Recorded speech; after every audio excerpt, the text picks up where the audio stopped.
nous avons l'immense plaisir de vous présenter la grande richesse de la programmation musicale de la saison prochaine 2021. Nous commencerons par vous parler et vous dire quelques mots d'une soirée baroque qui s'annonce exceptionnelle. Sous la direction de Hervé Niquet, il a composé tout un programme autour de la figure complètement fantasque et imaginaire du baron de Munchausen, personnage du XVIIIe siècle, avec des œuvres de Marais, de Lully, de Rameau. Une soirée baroque qui s'annonce unique en son genre. Ça, c'est extraordinaire. Ça, alors là, c'était une merveille. Ouais, oui, tout à fait. Alors, sous la baguette, par contre, pour moi, Nicolas Cros, le fondateur du nouvel orchestre de chambre Nouvelle Europe, nous écouterons deux œuvres majeures. Une symphonie d'Édouard Lalo, compositeur français, et un Tchaïkovski, merveilleux, un compositeur russe, sa symphonie numéro 5. D'ailleurs, je vais vous en interpréter quelques passages. S'il vous plaît, écoutez bien. Ça sera la flûte à bec.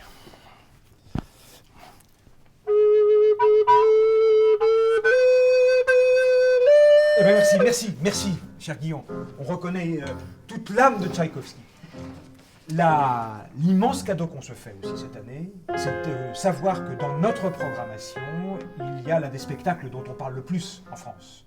Un spectacle qui devait être créé dans la cour d'honneur du Palais des Papes du Festival d'Avignon. Malheureusement, le Festival d'Avignon a été annulé comme tout le monde malheureusement. le sait. Ça s'appelle Le Jeu des Ombres, imaginé par Jean Bellorini. Jean Bellorini que nous avons accueilli à plusieurs reprises.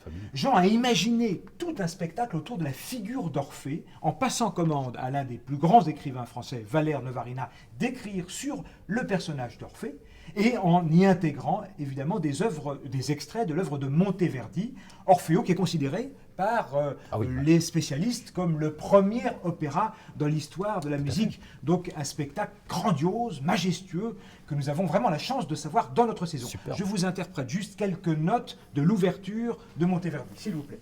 Merci.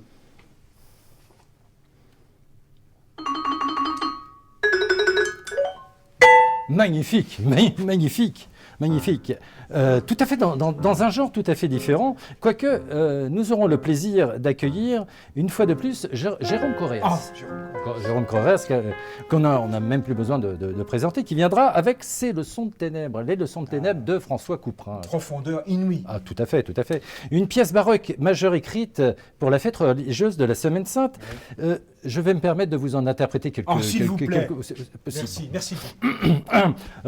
Jérusalem, Jérusalem, confettere ad domino detum. Merci mon cher Guy. C'est en effet, c'est sublimissime, et ce sont des œuvres qui se jouent en effet sur la période du carême. Alors, nous accueillons aussi, cadeau, l'Orchestre National d'Île-de-France, sous la baguette de Roberto González Monjas, qui viendra présenter deux œuvres que pour ma part, pardon cher Guy, je ne connaissais pas, qui sont deux œuvres d'un immense compositeur, Joseph Martin Krauss, contemporain de Mozart, que nous découvrirons tous ensemble. Et entre ces deux symphonies, il y a la symphonie numéro 40 de Mozart. La symphonie numéro 40 dont je vous interprète juste le début, parce que tout le monde la connaît, et ça nous fera juste du bien de l'entendre. Attention.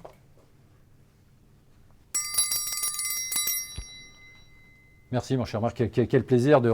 On reconnaît tout à fait les premières notes de la symphonie, magnifique. Dans un genre tout à fait différent, nous allons partir pour un voyage interplanétaire. Une œuvre tout à fait inédite de l'histoire de la musique qui se nomme Mars 2037. Vous me permettez ? C'est Pierre Guillois qui a imaginé ce projet. Pierre Guillois, on l'a déjà accueilli à plusieurs reprises.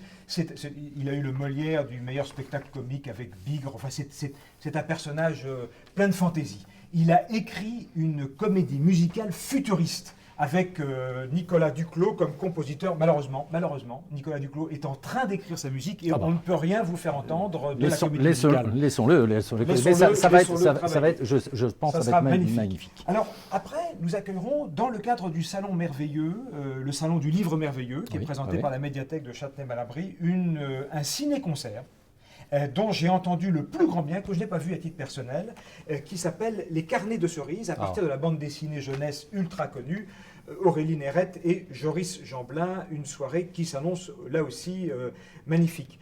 Guy, vous Oui. nous dites quelques mots sur Bon, les dissonances? Là, je dis, ça promet. Ça va être encore, comme d'habitude, une soirée magnifique. Oui, sur les dissonances. Donc, nous aurons le plaisir d'entendre des œuvres de Ravel, de Brahms, de Schoenberg, donc interprétées par des jeunes musiciens de très grand talent, toujours choisis et dirigés par David Grimal. David Grimal, Oui, bien sûr. tout à l'heure. Que je connais bien. Voilà, et qui est venu à plusieurs fondateur. reprises. Donc, quelques notes bien connues. Oh, s'il vous plaît. Oui, Monsieur, je bien peux. sûr. Bon.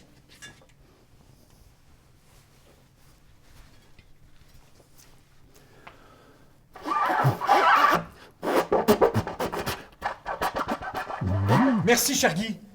Merci, cher Guy. Ça fait du bien d'entendre du Schoenberg comme on en entend rarement. Juste 2 mots sur 2 soirées de divertissement pur, de plaisir.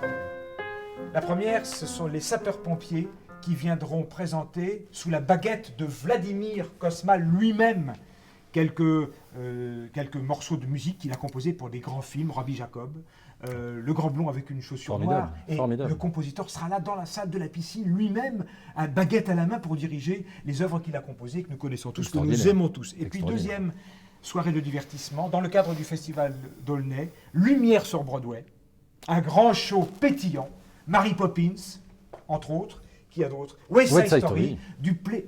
Cher Guy, est-ce que vous nous feriez l'honneur de jouer un extrait d'une de ces œuvres, s'il vous plaît? Avec grand plaisir. Oh, quelle chance! Je vous laisse. C'est tellement une belle saison, c'est avec tellement de plaisir.